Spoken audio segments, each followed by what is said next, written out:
that you see them as they really are.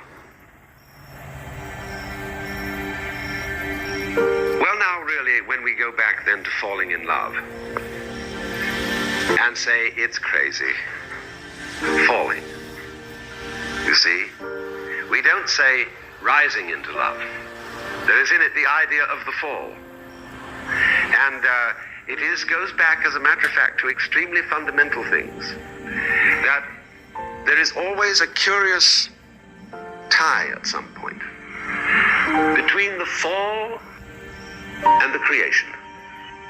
Taking this ghastly risk is the condition of there being life. You see, for all, the life is an act of faith and an act of gamble. The moment you take a step, you do so on an act of faith because you don't really know that the floor is not going to give under your feet. The moment you take a journey, what an act of faith. The moment you enter into any kind of human undertaking and relationship, what an act of faith. See, you've given yourself up. But this is the most powerful thing that can be done. Surrender. See, and love is an act of surrender to another person. Total abandonment. I give myself to you. Take me. Do anything you like with me. So, that's quite mad, because you see, it's letting things get out of control. All sensible people keep things in control. So, actually, therefore, the course of wisdom, what is really sensible, is to let go, is to commit oneself, to give oneself up, and that's quite mad. So we come to the strange conclusion that in madness lies sanity. Falling in love is a thing that strikes like lightning and is therefore extremely analogous to the mystical vision. We don't know how really people attain the mystical vision. There is not as yet a very clear rationale as to how it happens, because we do know that it is opened to many people who never did anything to look for it. Many people, especially in adolescence, have had the mystical vision all of a sudden without the slightest warning and with no previous interest in that kind of thing.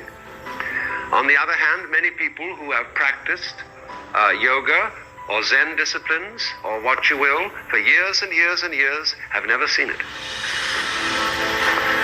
And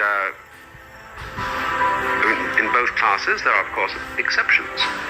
There are those who have never had the spontaneous experience, and there are those who, through yoga or Zen, have attained this insight.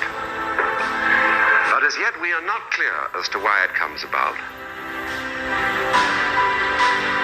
And if there is any method of attaining it, the best one is probably to give up the whole idea of getting it. But you see, it is completely unpredictable. And so it is, in that way, like falling in love, capricious, and therefore crazy. But if you should be so fortunate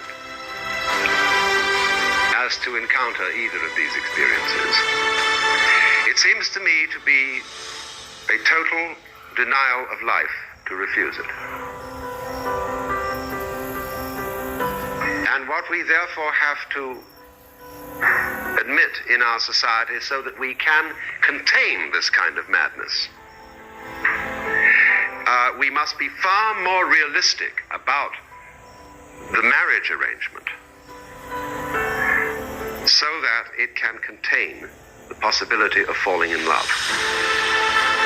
When you base marriage, you see, on falling in love, and you go into a pseudo-love affair, which is simply hot pants, and set up a rigid family in which you expect of the other person that they will always be in love with you. And then, in that context, you go and fall in love. Then your falling in love is of necessity disruptive of the marriage and of the family.